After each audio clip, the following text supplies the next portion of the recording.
Jeff, the host of the Gridiron.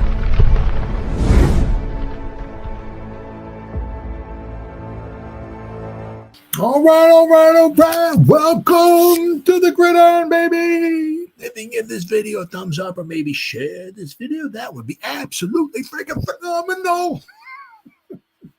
If you subscribe to my channel, thank you. If not, please go down below, hit the subscribe button, hit that bell icon. That way, next time I go live or if I put a video out, you'll be notified. And it's free of charge. It's totally free of charge. What do you got to lose, right? But if you are subscribed to my channel, thank you. Want to help support my channel out? Description box below, very top link, takes you to my membership page. I got 3 different membership levels. Each one has their own little perks to them. So once again, if you want to help support my channel, it would mean so much to me. And I thank you in advance. Once again, thank you.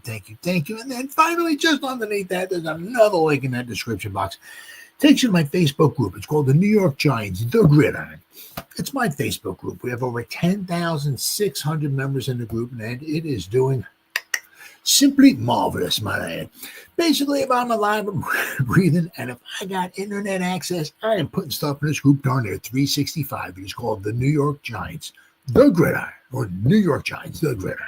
It's my Facebook group. Please join it. You will not be dissatisfied. I promise. Well, you won't be dissatisfied with my Facebook group, New York Giants, The Gridiron. But shocking. You know, another game, another just disappointment. Just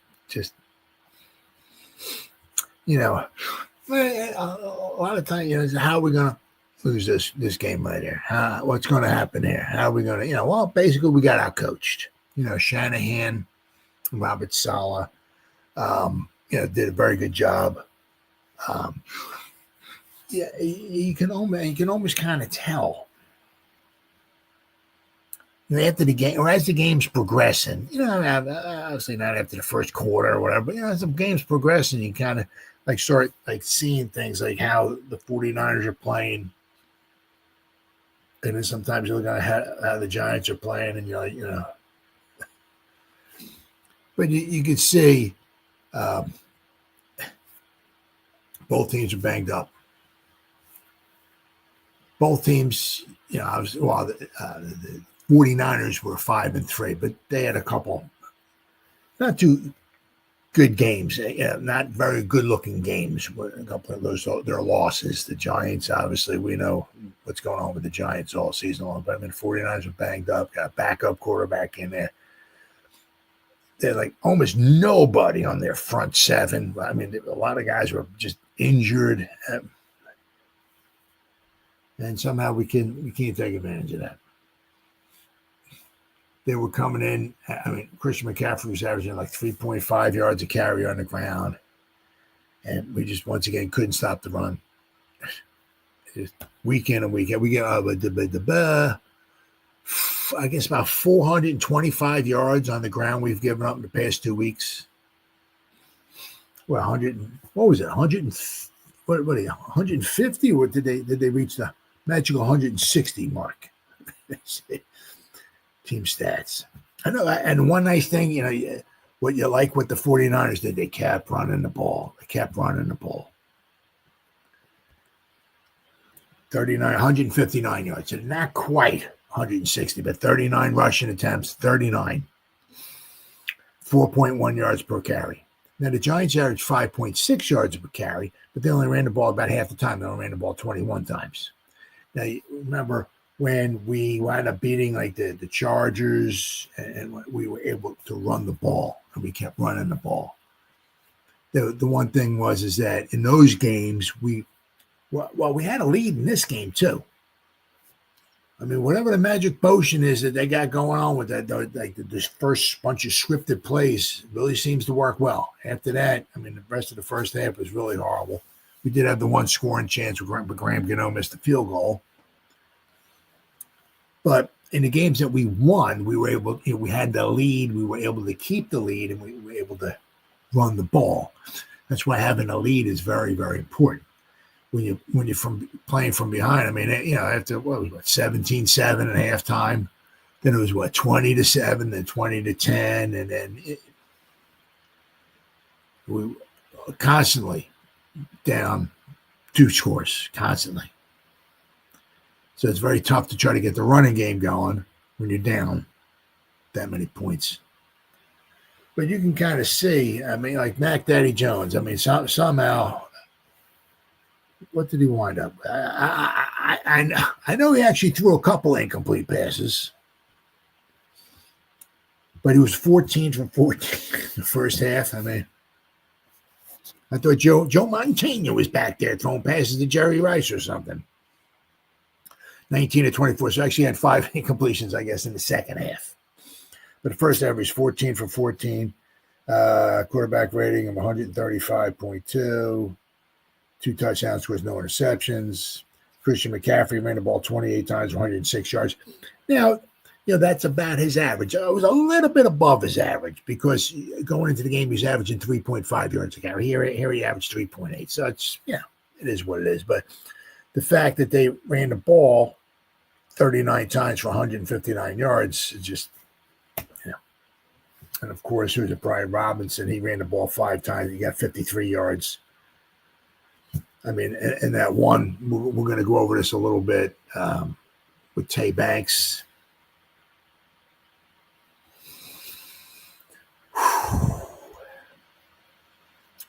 So the 49ers, obviously going into the game, especially early on, and a lot of the reason why we were not able to get a lot of pressure on them, I think we sacked them just 2 times. Bernsey, still leading the league in sacks. He has 11 now. So he's getting like a sack every game. Every game he's getting a sack. But they were getting rid of the ball very, very quickly. Of course, the fact that we had Banks and Black out there was not very helpful. We were down, I guess, to our second team, I guess, if you want to call it, cornerbacks, right? Because Debo injured, Flop was injured. So, but you can definitely tell that they came in with a plan. Another one was like what Salah was doing was like pretty much kind of staying deep and allowing everything underneath. I mean, Dark completed, 24 to 33, I believe it was. But nothing really long. He had, what did he have? 195 yards passing, was it? I believe it was. Oh, here we go. 191. After the 2 sacks, 179. He had 191. It was 5.8 yards per pass attempt, which is really bad. I mean, per pass attempt, you'd like to get around 7. See what happened with Mac Daddy Jones. His pass attempt, he 9.8 yards per pass attempt. Every time he attempted to throw a ball, whether it was complete or not, he averaged almost a first down. He was almost 10, and Jackson Dart was just under 6 yards per pass attempt. That's a big difference. Big difference. But with our backup cornerbacks in there, the secondary once again was rather depleted. They were able to pick us apart, and once again we had a very difficult time stopping the run. And I mean, it was just. So let's say where we had let's go play by. I mean, once again, the 49ers did not punt too often here either. The first half they punted 1 time. One of their plays obviously had the fumble, and of course we couldn't turn that. We went, and after their fumble, you were kind of figuring exactly what yard line was that there. Sacked by Bernsey, and Carter picked it up. -4 yards. We started at the 27-yard line, but once again, we 4 plays, we didn't go anywhere. So actually 3 plays, we got no yards, and then Graham Gano missed a rather short field goal. Would that have made a difference? Well, who knows? It might have made it 34-27 with the one score. Who knows? But once again, the first half, let's see, 1, 2. All right, so in the last 9 quarters, the Giants have forced 3 punts. 49ers punted 1 time in the first half. In the second half, they had a field goal, they had a punt, they had a touchdown, it was the end of the game. And just in the in the fourth quarter, we scored 2 touchdowns, but we couldn't stop them. They went 9 plays for 76 yards in 5 minutes. And we scored a touchdown. Then the 49ers got the ball, went 6 plays, 60 yards in like 3.5 minutes. And made it, what was it, 34-17 at the time. But so the Giants forced 3 punts in the past, 9 quarters. The fourth quarter against the Broncos, we didn't force a punt. We forced 1 punt last week against the Eagles, and we forced 2 punts this week against the 49ers. And you figure, what was it? We gave up, 33? Of course, it was all in the fourth quarter to the Broncos. So we gave 33 points to the Broncos. Then we gave up 38 points to the Eagles. We only forced them to punt 1 time. And now we gave up 34 points to the 49ers. So 3 straight games, we've given up 30-plus points. I mean, actually, you can look at what 30 was. It was a 71, 75. We've given up 75, 105 points in the last 9 quarters. What is that? 105 points in 9 quarters. Oh, all right. See, it's about 12 points a quarter we're giving up. So over the past 9 quarters, the Giants are giving up about 46, 47 points a game averaging.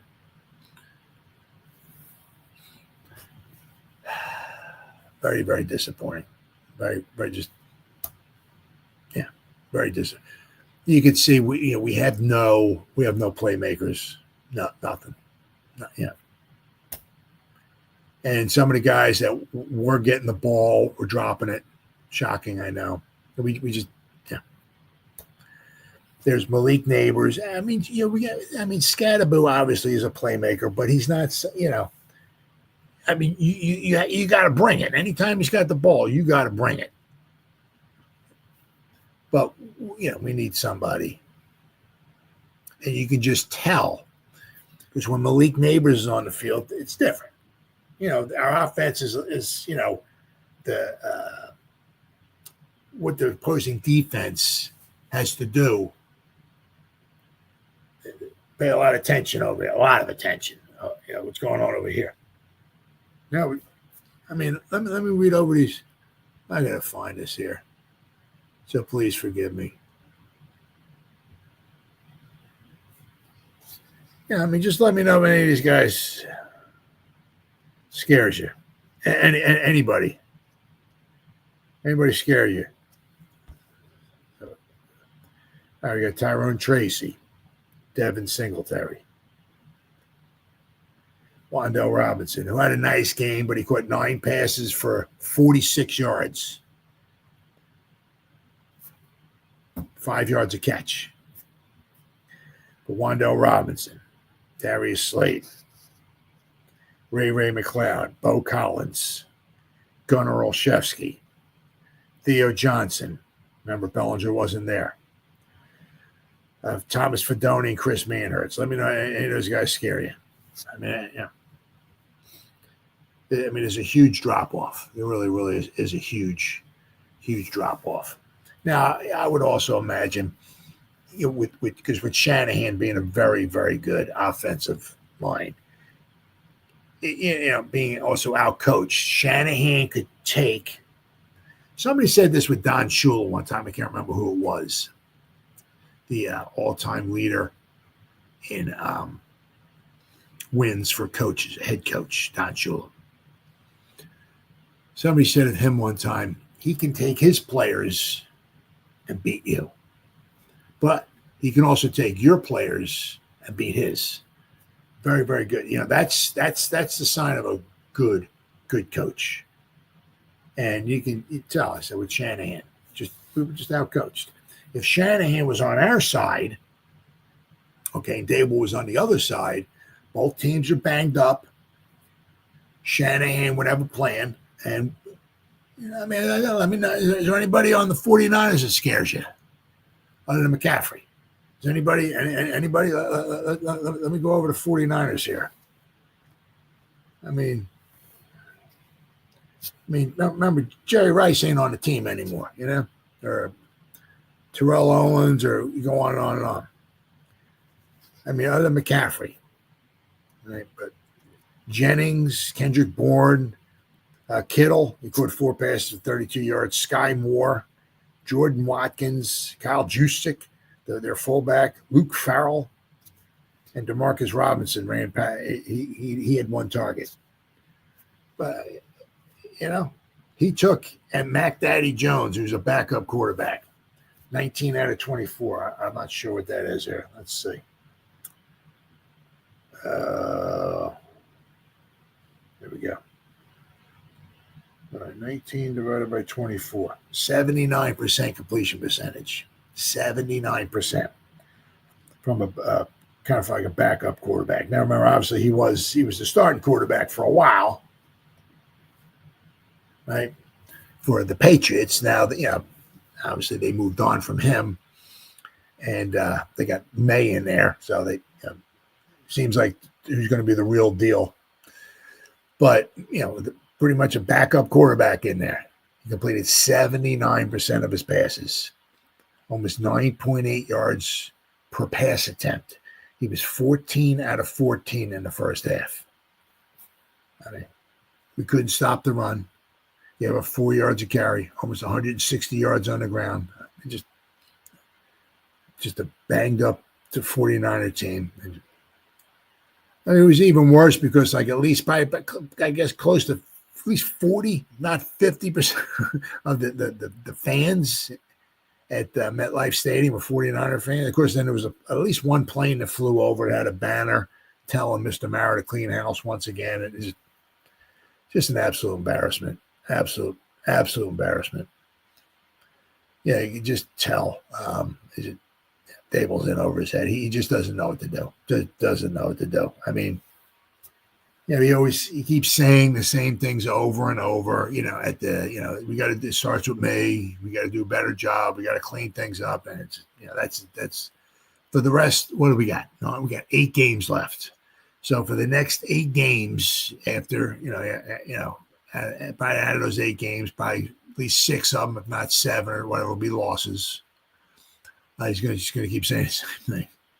It all starts with nothing was good enough. It just starts with me. Got to clean things up. It starts with me. But you can just tell when you're in over your head and you just don't know what to do. Same thing with Bowen. I understand. We have obviously we had some disadvantages there. But especially in the secondary. But but we did have some. We had Cave on. We had Bobby Okereke had like a ton of tackles. Abdul Carter, Burnsy's playing like a madman, and we have Sexy Dexy. Of course, he only had, I think, 1 tackle. But instead of taking some of those guys and maybe trying to make it a strength for your side, it was just, And as I said, it's the same thing with Bone. He has no answers. No answers for nothing. And that's a sign of a poorly coached team, or just a poor coach, or what, whether it's the head coach or somebody. It's something just going. You can't stop it. It's like, I said, the 49ers were banged up as well. They were banged up as well. What do we have here? Rushing the ball. Ran the ball 21 to 117 yards. But, of course, Dart he was 8 times for 50. He ran, 7 yards a carry. But between what we got, we had the running backs. Running backs ran the ball 13 times. That's not enough. But unfortunately, we weren't able to stop them on defense to try to get a lead, or we had a lead early, but then, of course, the rest of the first half, we couldn't score a point. But so the running backs, 13 times, ran the ball 13 times for 61 yards, which is 4.5 yards a carry, which is pretty good. But, when you're constantly down by 2 scores, and especially once you get into the fourth quarter, it's kind of tough to be trying to establish the run game and chewing up the clock. Time is becoming your enemy, especially in the fourth quarter, especially every time they scored and then you scored. Then they scored. And then you scored, and then by the time you scored your last touchdown, it was only, like a minute or 2 left to go in the game. So you can just tell. I mean, it just, the big thing is at the end of the season, because it's over. It's over. Turn the lights out, baby. It's over. Is with Mr. Mara, right? Because Dable and Shane are no longer, right? They're their own entities. Mr. Mara's got to sit down and say, has Shane and maybe Brandon Brown and all, right? Have they supplied Dable with enough talent? I mean, win some more games than what they're doing. And the answer is yes. Well, maybe Shane and company stay. And, obviously, as we know, because Kafka, I don't think you have to fire Kafka because this is his last year. I'm sure he'll have no problem leaving. Unless you're going to have him as your next head coach. Don't know about that. But, you can just tell. I mean, they need, obviously got to clean house. It's just, I'm going to talk about, maybe another chink in Shane's armor, which is maybe not looking so well for him. But I said, that's what Mr. Mara's got to do. But it's just one of the worst things, especially for Mr. Mara, is, obviously losing games. But one of the things is when he comes into MetLife Stadium and half the crowd are opponent fans. And of course, halfway through the fourth quarter or whatever, the stadium's 3/4 empty or a quarter empty. 20, and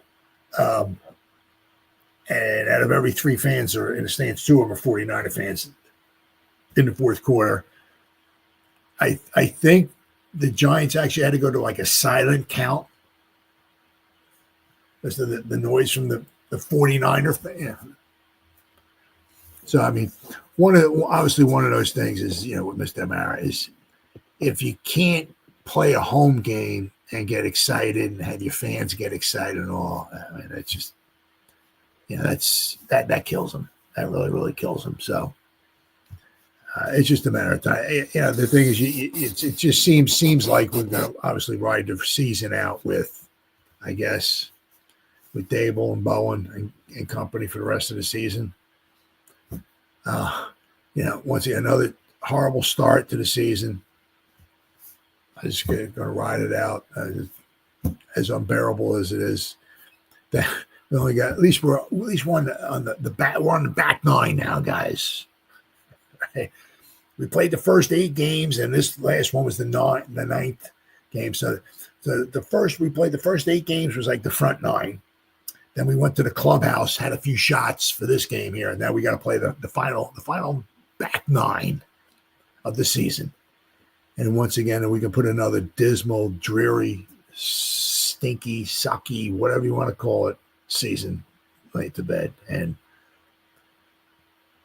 hopefully we have one of our saviors, Jackson Dart. Hopefully. We're going to need to find another savior. Because you just can't walk in there with anybody and just become a winner, right? You need another savior. Who's that going to be? Who knows? But this coaching staff is not the answer. And another thing's not the answer. Deontay Banks, boy, I'll tell you. I mean, just dear Deontay Banks, you suck. Signed the New York Giant fans. I mean, just gutless, pathetic, absolute wussy, just heartless, gutless, pathetic, whatever you want to call him. It's absolutely, it's just straight trash.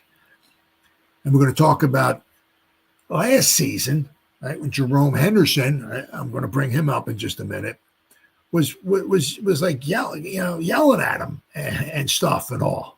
Well, Mr. Henderson's not around anymore. Well, so we brought in some new coaches. Well, how they doing? How they doing with Mr. Banks? Right? Just by as bad as not worse than it was last year. But I mean, this one here, where are we? I got it right here. I mean, this lack of effort, absolutely horrible. I mean, of course, there was the one touchdown from Robinson. I mean, just tackle the dude.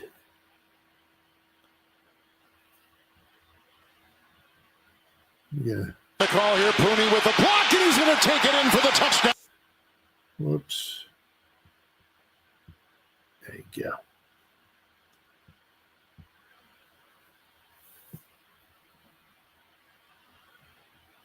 I'll show it again. There you go. And the call here. I mean, he hits him, he bounces. It just, I've seen this too many times right here. Too many times. And then he bounces off of him. Pooney with the block, and then he falls down on the ground. I mean, just, you know, seen it way too much. Wait, just way too often. Way too often. Just, yeah. I mean, he tried, but there's no, I don't know if he's throwing a towel in or exactly what's going on, but man, just horrible. Absolutely horrible. And he's gotten worse than he has been prior. I mean, I really don't think this, the coaches that we brought in ain't making no difference.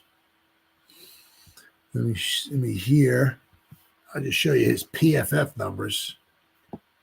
And he's just getting worse. I'll show you his defensive grades here. I mean, it's just horrible. I mean, this year now he's averaging 45.6, Mr. Banks.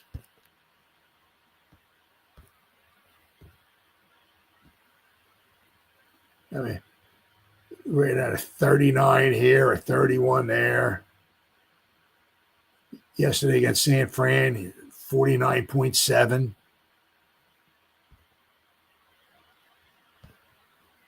He's missing, let's see where we got. I guess that was the one, the Robinson tackle was the one that he missed, I guess. But he's missing, 13%, according to PFF, of course. But if you'll notice down here, I mean, he's never done well. He's had little flashes here and there, but for the most part, his rookie season was a 51. Then he went down to a 50.9. Now he's at 45.6. He's just getting worse and worse. His coverage grade this year is a 46.3. His tackling at 46.2. His run defense, 44.9. I mean, just horrible. Absolutely horrible. I mean, you figure also this, might light a fire under him. We got Cordell Flott in there. He's going to start in front of you. Cordell Flott was a fourth-round pick, I think. And you're a first-round pick, but we got the fourth rounder. And Cordell Flott's been playing very well. Very, very well this season. He seems like he's getting better each year, but maybe also because it's a contract year for him, so he's going to want to get paid. Let's hope the Giants bring him back. But I mean, so Banks, his fifth year will not get picked up. So we have Banks for one more season, and then probably bye-bye. Now, this is obviously, if you go back to 2016, actually 2016 to 2023, whatever that is. 8 drafts, right? 16, 17, 18, 19, 20, 1, 2, 3. So in those 8 drafts, we picked cornerbacks in the first round 3 times. 2016 was Eli Apple, trash. 2019, we had that was the year we had 75 first round picks. We got Daniel Jones, Sexy Dexy, and we got DeAndre Baker. Just straight trash. And then 2023, I don't know what Wink Martindale saw in this guy. Don't know. He was pretty pumped up to get him, but Deontay Banks just straight trash. We can't draft a cornerback to save our lives. It's just absolutely amazing. We pick a cornerback in the first round, and they're absolute freaking garbage. Absolute freaking garbage. Just a shame. It really is a shame.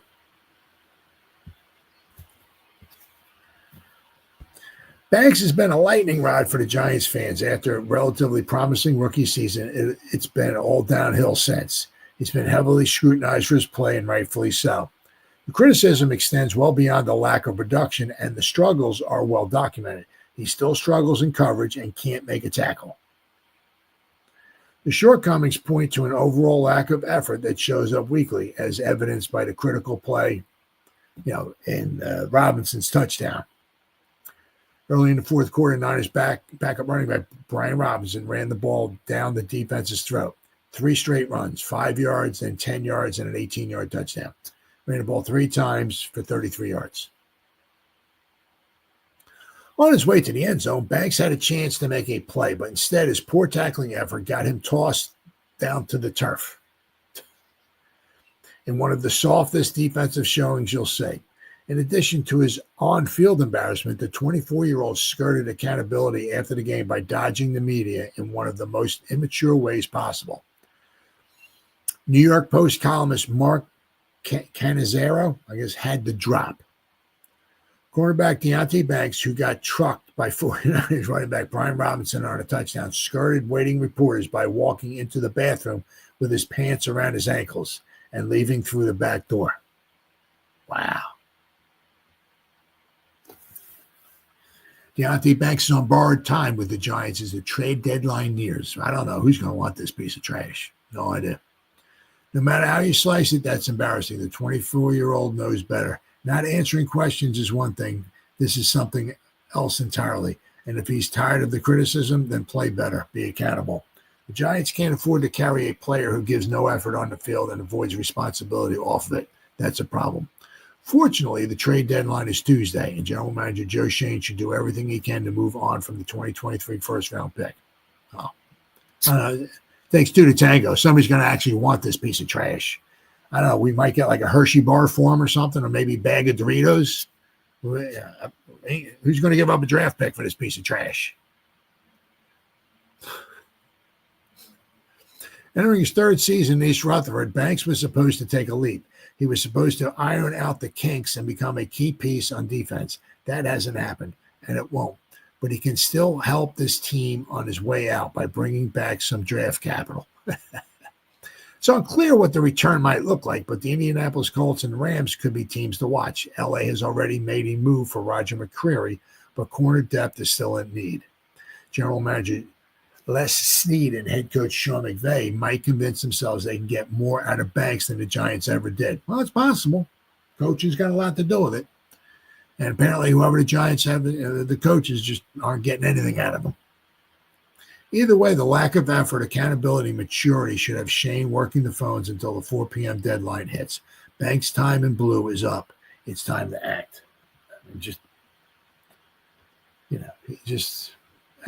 Really, just absolutely horrible. Shame we can't draft a cornerback. I mean, at least if you go in there, make an effort. But kind of wondering, obviously as the season's going to go along, some guys are already packing their bags. Obviously, Banks is one of those guys. But as time goes along, as more and more guys start packing their bags, it's a shame. And it is what it is. It comes with the territory. Brian Dable's got expected and all that and everything. But when he came to the presser yesterday, looked like, or somebody made a comment or whatever, looked like he had been crying, I guess. I crying because the team stinks, or crying because he has no idea what he's doing. I have no idea. Sometimes you just need a good cry. I don't know, but it seemed like he was crying before his presser. He has no answers. No answers. Good coaches have answers. And, I mean, when things just went bad, McAdoo, Shermer, Joe Judge, Brian Dable, no answers. Smart, intelligent guy. I mean, Joe Judge was very good, especially special teams. He knew a lot about how the team worked and all and everything. He worked under Belichick for a while. Very knowledgeable. Dable's really good offensive-wise and maybe good with quarterbacks and stuff like that. Shermer is very good at calling offensive plays. McAdoo is very good offensive-minded as well. Even the Eagles possibly were going to hire McAdoo, and the Giants didn't want to lose McAdoo. That might have been one of the reasons why they got him as a coach. So, I mean, these guys, they're good minds, but they're just not good head coaches. And, when things go south, you need a coach that can come up with some answers. Yeah, buddy. And none of these last four coaches have any answers. Speaking of coaches, right? Now, did the Giants really have to fire Jerome Henderson?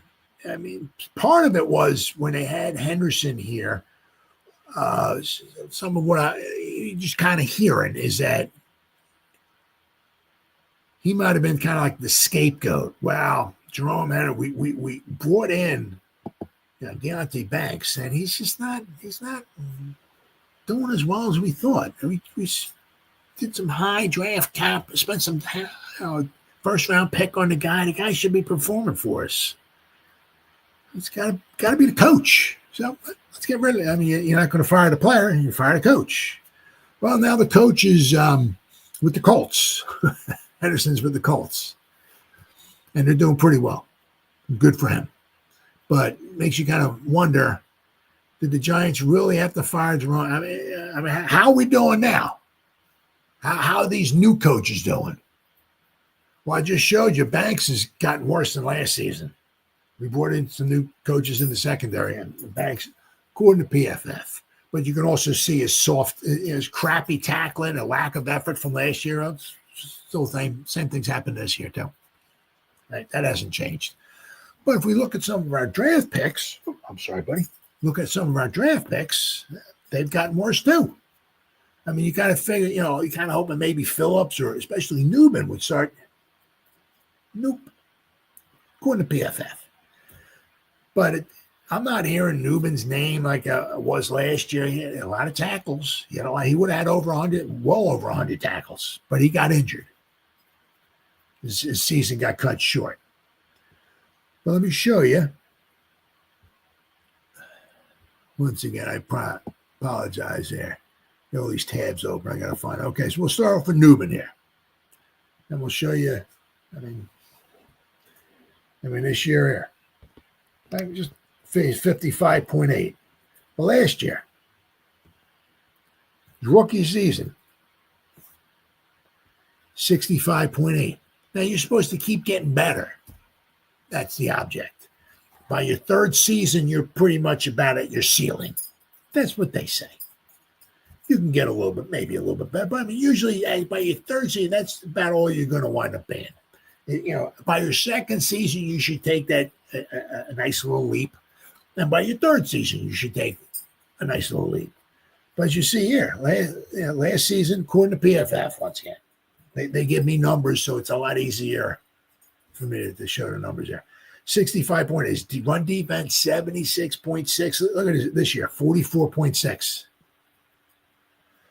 Tackling, 79.4 last year. This year, 44. Pass rush is about the same, right? And coverage is about the same. But his run defense and tackling is atrocious. He says 65.8 went down to 50, went down 10 points. Now, of course, the season's only halfway over. He has still his time to change that. I mean, he's had a couple decent games in here. Where we at here? All right. Oh. There we go. My bad. Oh, there we go. All right. He's got a couple good games in here. Nice game against the Chargers and against the Chiefs. But other than that, just very pedestrian-like numbers here. You look here. I mean, he's been targeted 28 times this season. He's given up 22 completions. 78.5% completion percentage. Missed tackle rates, missed 11 tackles. 18.6%, almost 20% missed tackle rate. He's missing almost 1 out of every 5 tackles. Atrocious. He's had 35 tackles and 13 assists, so he's on 48. So he's all on pace to maybe get around 100 tackles, somewhere around there. But you look last season, he had 71 tackles and 25 assists a day. He was in on 96. But, I mean, last season, obviously we know he got injured. Shocking. A Giants star player got injured. Shocking, I know. Hard to believe. But, he missed the last few games. He got injured against Nolans. But, right, his missed tackle rate last season, 9.4. It's like it's twice as worse this year. Last year was half. Last year was 9.4. This year it's over 18. He only missed 10 tackles all last year. He's already missed more than that this year. He's missed 11 tackles so far this year. Missed 10 all last season. He had 71 tackles, 25 assisted tackles. He was well on his way to over 100 tackles for the season. That's for a rookie safety. And you look here. I mean, some good games here. His first game was, all right. But 65, 67, 71, 63, 59, 76. He had a couple, 50 and a 41. But 71, 58, 67, yeah. But I mean, look at the difference last year, according to PFF. Right? But you can see their missed tackles and all. Right? Has Newman gotten better this year? No.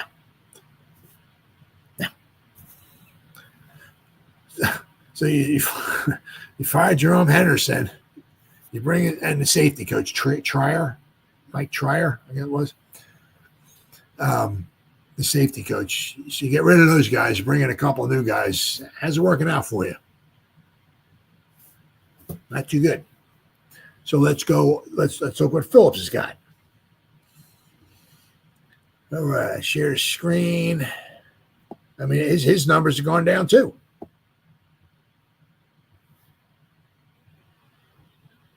Well, there it is, 58. Let's see, he was a 78. I mean, he was like, once again, as always, guaranteed, a New York player gets injured. Him too, no exception. But he was, people were talking about him being, like that, all that and a bag of Doritos. I mean, they were talking about, I'm sorry, pal. They were talking, having a great season. And he was a rookie. And he graded out almost at an 80 for a rookie in the slot. Holy cow. The one, of course, the one problem is in the slot, right? Is that the guy can go to the outside, he can go to the inside. But when you're when you're a boundary cornerback, the outside, that's your friend. If you got inside leverage, right, and you got the guy here, and you got the boundaries out here, got to force them that way. Well, if you're in a slot, you're kind of screwed. You got to go either way.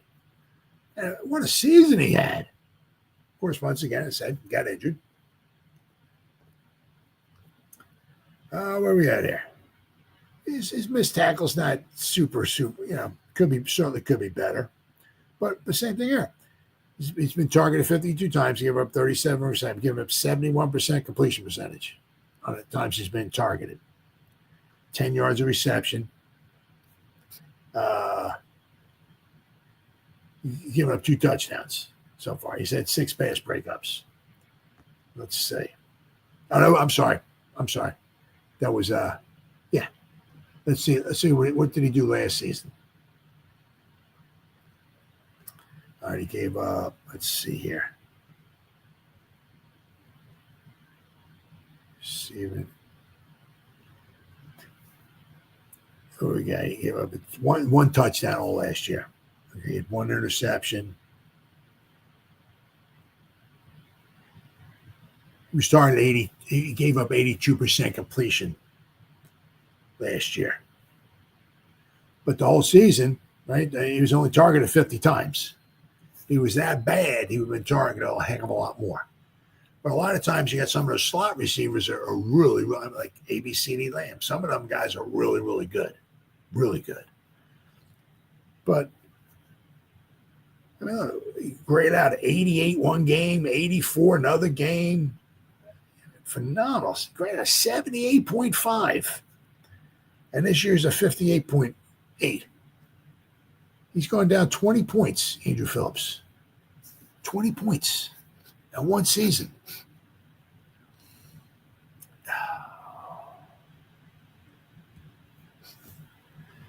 Of course, this was a while ago, right? Giants fired defensive back coach Jerome Henderson, and Mike Trier, safeties coach, was also let go. So I'm not sure how well that's working out. It's not working out very good so far. Henderson had been with the Giants since 2020, when he was initially hired by Joe Judge. He's a former NFL player and has been a defensive backs coach in the NFL since 2007. Henderson's 55 has been a highly respected coach. Giants defensive coordinator Wink Martindale, who ran a much different system than current coordinator Shane Bowen, often called Henderson the best defensive back coach in the league. When Brian Daboll was hired, Henderson was the first assistant coach Daboll decided to keep from Judge's staff. Henderson interviewed for the Giants defensive coordinator job, but was given to Bowen. There were issues in the secondary this past season. None were bigger than the stalled development and efforts concerned around Deonte Banks, the Giants' first-round pick. Henderson publicly called Banks out after his lack of effort in the game versus the Cowboys. He also admitted that he had vouched for Banks in the build-up to the 2023 NFL Draft, wanted the team to draft the player, and that his failings reflected on him as a coach. Giants defensive backs won 11 consecutive games this season without, again, that's last season. Second round pick Tyler Newman, a safety, had no interceptions in 13 games. After getting 13 interceptions in 5 games in 5 years during his collegiate career in Minnesota. Trier has also been with the Giants since 2020. He was hired as a defensive quality control coach, moved up to assistant defensive back coach, and became a safeties coach in 2023. These moves are perhaps another indication that Bowen will remain as defensive coordinator and the Giants could lean into finding players and coaches more in tune with the scheme Bowen wants to run. Well, I mean, how's that working out for you? You got rid of your safeties coach and your cornerbacks coach or your secondary coach, and it seems like he just got worse. So, did they really have to fire Jerome Henderson? Don't think so. I really, really don't think so. That was a mistake. That was a mistake. As I said, high draft capital with Phillips and Newman, and it seems like they're regressing instead of progressing. Coaching.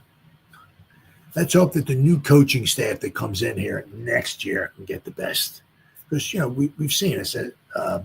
Newman seems, I'm not saying the guy's Ronnie Lott or Troy Polamalu or Ed Reed or something. I'm not saying that, but he did do bad last year. Seems like he's taking a step back this year.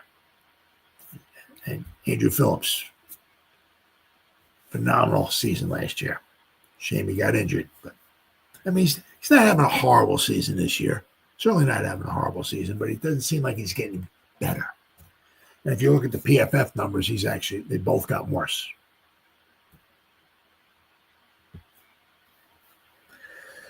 And of course, now we talk about the Giants here, right? Clearly needing another weapon.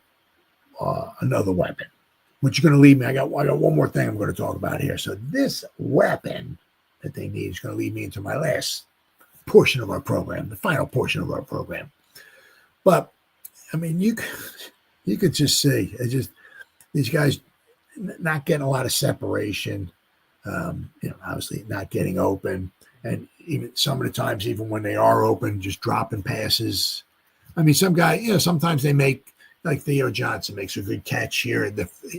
Nice effort he had, broke a tackle on the sideline, didn't get knocked out of bounds, got there, made the extension, got the ball across the goal, got a first touchdown, got the place going. Bellinger's, it seems to taking maybe a step forward this season, but I mean, Chris Manhurst is a blocker. Fedoni could be maybe an adequate a tight end, but I mean, he's hardly seen the field at all this year. But the rest of the guys we got there, I mean, they're just not getting open. And I said, sometimes when maybe there is an opening, they're dropping the ball. Wando Robinson caught a bunch of passes yesterday, but I mean, it was 9 catches for 46 yards. I mean, 5 yards reception.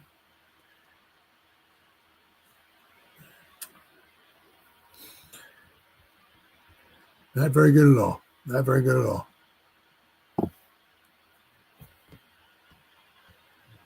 Whoops. So let me go over, Gunnar Olszewski, but nobody's staying up at nighttime worried about Gunnar Olszewski. Well, it was good for him. It was nice to see him. He got himself his touchdown. I think that was he's been in the league like 5 years. That was like his second ever touchdown. So Tracy getting a starting job with Cam Hurt. Tracy was disappointed with a bunch of mediocre reads with the ball in his hands. He had 5 carries for 18 yards on the ground, 3 catches for 19 yards through the air. He doesn't appear to scare anyone out there. There was his requisite 11-yard run between the tackles, but the 49ers easily met every other touch. He made nobody miss, broke no tackles, and ran away from no one. His ball security was immaculate, but Tracy needs to do more out there if he wants to keep seeing the ball. Motor Singletary, the better of the team's 2 active running backs this week. The veteran seems to be showing some life now that he's getting on field more with Scatterboo out. His numbers were solid, 8 carries for 43 yards on the ground, 2 catches for 8 yards through the air. Plus, there were some smart blitz pickups out there that produced some professional-looking protection. Singletary is so smart and reliable in everything he does. He's a great role model for young backs. He can still play a bit, judging from the yardage he made after contact and the creases that he found and exploited. Wando Robinson. It seemed like we were back in the Daniel Jones days. I mean, Robinson last year caught, 93 catches, but he didn't even have 700 yards receiving. Going back to the Daniel Jones days when Robinson was limited to running patterns no deeper than 3 yards downfield. I mean, what it kind of look like. So far this year, he's been unleashed a bit with the intermediate routes, but not today against the 49ers. Robinson caught 9 of his 11 targets for a measly 46 yards. Now, one of his catches made a difference. His longest catch went for 9 yards. His deepest route came late in the third quarter in a 20-10 game when he could not shake single coverage on a 3rd and 8 and allowed the ball to be batted away easily. When his quarterback really needed someone to make a play, Robinson came up short. Darius Slayton. Talk about coming up small. Slayton had another deep ball drop right into his hands and in the end zone today, which he expectedly allowed to be ripped out of his hands for an incompletion. It was funny because even the announcer, right? Deep pass, Slayton, Sarah, he's got it, touchdown. Oh, no. The ball's laying in it. The announcer's like, touchdown. Yeah. Oh, no. Oh, it's incomplete. That's Slayton for you. This was a sure touchdown until Slayton crumpled against contact. He must have the weakest hands in the league, as he simply cannot hold on to any ball against any kind of contact. Slayton spent most of his day settling into soft zones in garbage time and body catching balls. He had 5 catches for 62 yards.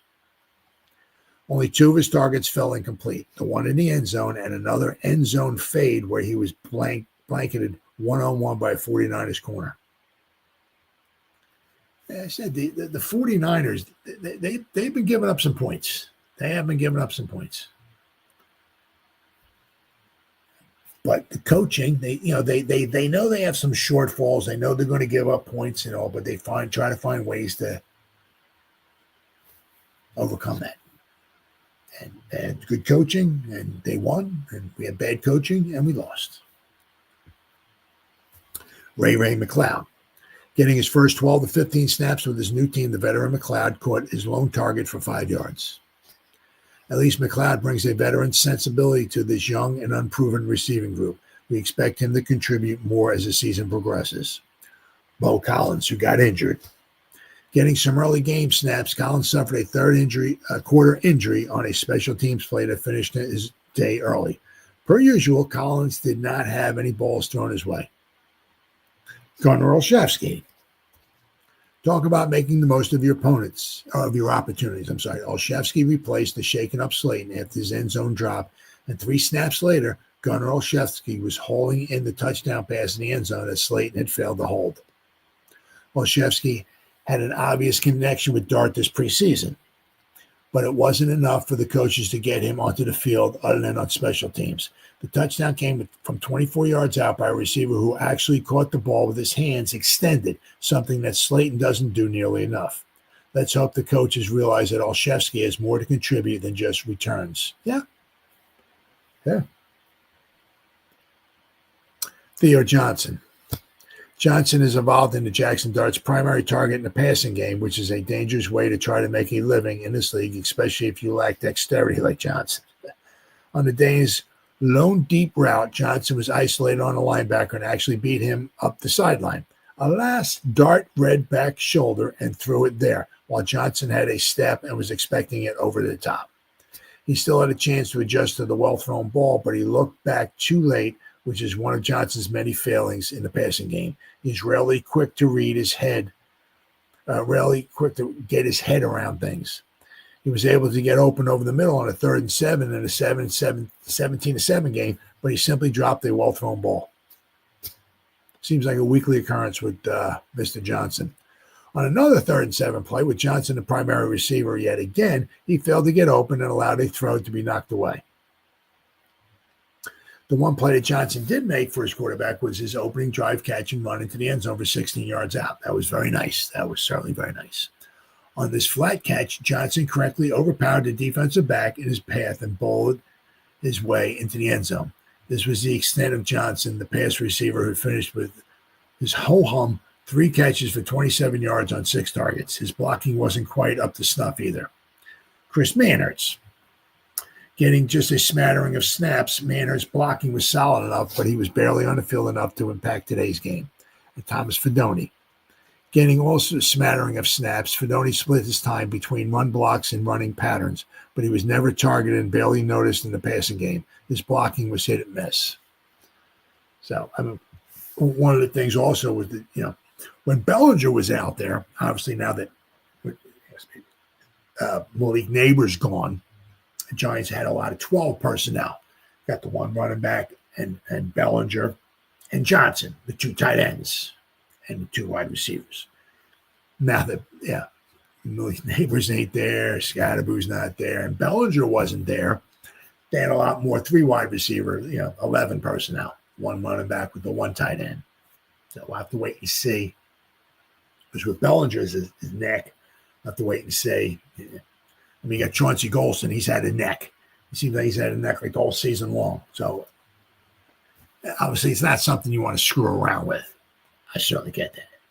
You don't want anything from whatever from here straight on down to the top of your butt, straight on. That's the spine. Don't want to mess with anything here. One little this or one little that or something, and you got some problems. So obviously that's not something you want to mess around with. I get it. So we'll have to wait and see if Bellinger can make it back on the field, because they did have some success, with the 12 personnel, but a lot this week was a lot more with the 11 personnel. But, notice on that, it's like, some guys here, some guys there, maybe have a good game.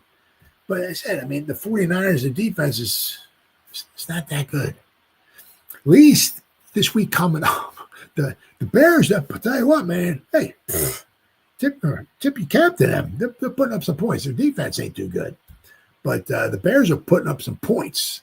So this is going to be a shootout at the OK Corral possibly this week coming up in Chicago. We need to score some points there. But I mean, you look at the up and down. I mean, we got Thomas Fedoni, Theo Johnson, Chris Manhertz, Bo Collins, Gunnar Olszewski, Wandale Robinson, Darius Slayton, Jalen Hyatt. Who scares you? Nobody. Nobody scares you. Right? I mean, somebody could have a good game, right? But there's nobody that scares you. The Giants need another weapon. You got to, obviously, you can have 35 weapons. If none of them are healthy, like with the Giants have Malik Neighbors, but it just goes to show you, see, if the Giants had 2 weapons and one goes down, you still got 1 weapon. That's like what having Malik Neighbors out there. Now, I get it. Malik is, the elite. He's in the top 5 wide receivers in the league.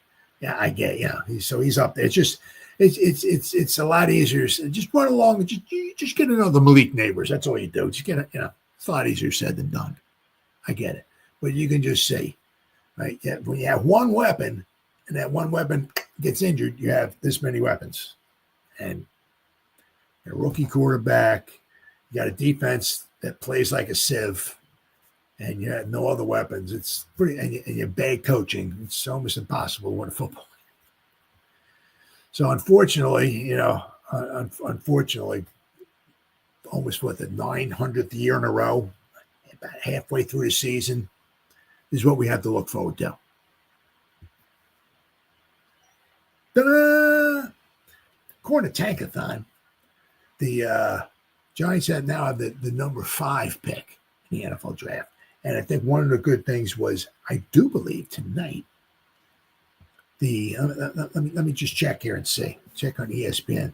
The Cardinals were beating the Cowboys. So the Cardinals had 2 wins, 27-17. Okay, so the Cardinals are now 3-5, and the Cowboys are 3-5-1. Okay, so the nice thing about that is that, let me go share my screen here. I'll show you Tankathon. Right, here we go. So, unfortunately, this is what it winds up coming out to be. It's horrible. Absolutely horrible. But when your season goes the way the Giants are, sometimes it's all you got to look forward to. Right? Okay. So now the Giants are 2-7. The Cardinals were 2-5. Now they're 3-5. So that's good. That's good. So so now there's, what do we got? 1, 2, 3. Now there's only 4 teams with 2 wins. So that's good. Very, very good. So the Giants are tied with the Dolphins. But the problem is when you got really bad teams like this and you're expecting one of these teams, the nice thing is here, right, is that the Jets and the Dolphins got to play each other. So somebody's got to get a win there, right? But as the season goes along, you start pulling for the Saints. You start pulling for the Titans. You start pulling for the Jets. You start pulling for the Dolphins. You start pulling for the Cleveland. You start pulling for the Raiders. All these teams down here that have 2 wins and whatever. You start pulling for them because you want them to get obviously past the Giants. But as last week, after the week was over, Giants had the 6th pick in the draft. Now we're down to number 5. That's cool. Which leads me to my next point here. The Giants need another weapon. Well, last week they had the Giants taking a wide receiver, but this week they have Giants, according to the mock draft. There's mock drafts out the yin yang here, but the Giants are taking another wide receiver who had a very, very, very impressive game this week. All right, so pick number 5, Mr. Tate, Carnell Tate, wide receiver from Ohio State. Junior, 6'3", 195 pounds. Tate is a long strider with big catch radius and reliable hands who makes contested catches downfield look easy. So far, he has 39 catches, 711 yards, 18.2 yards reception, 7 touchdowns. Position rank, he's 2nd. So last week, where's he at? What happened here? I don't think he's not taking that. See, that's a nice thing here, especially if the Giants are up there in the top 5. I know it's going to suck losing all those games, but a lot of these teams here need quarterbacks, so the quarterbacks are going to go, which leaves the Giants to pick of the litter. So the Giants can, they have to wait and see. There's an offensive lineman here, but let's see, who did the Giants? Last week they had the Giants taking. Oh, he must have fallen a lot. Where'd he go? Guy fell almost off. There we go. Jordan Tyson, from Arizona State. He was supposed to be one of the mock drafts I looked at. The Giants were taking him. His positional rank is 1st. So I'm not exactly sure. Maybe the Giants were taking him last week. So regardless, the Giants at picking number 5 might have their pick of the litter as far as these wide receivers. That could be Tyson, who here is the position who's the 1st ranked wide receiver. But if not him, now part of this could also wind up being is that Tate had a great game. Great game. That could have shot him up this draft board here. His flashes quickness and short area agility to create separation at the top of his route and has the ability to make defenders miss after the catch. His ball tracking, route running, and ability to operate space make him a day 1 impact player at the next level. Day 1 impact player at the next level. Could you imagine maybe Tate and Malik Neighbors? Woo! Right? Now you maybe got 2 weapons. Right? If one goes down, you still got a weapon. If 2 goes, it can only can do so much. You can't have 37 weapons. Well, if all 37 weapons get in, but you got to have 2. If one goes down, you still got at least 1. You still got a chance. But when you have no weapons, you basically have almost no chance. Almost no chance at all. Now, I got the Penn State, the interim coach from Penn State, because they just played Ohio State, said something about Tate over the weekend.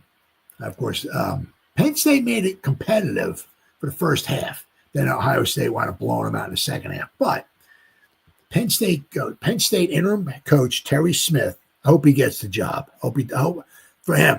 The other guy, I can't stand that guy. I hope Terry Smith gets a job. That would be really good.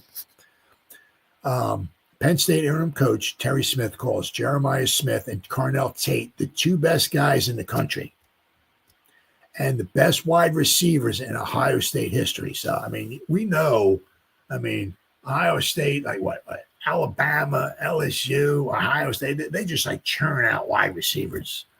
So you get somebody, mentioning Tate, massively the best, or up there with the best wide receivers in Ohio State history. That's saying something. Let's see. Does it say there? Because I know I said he had a phenomenal. There we go.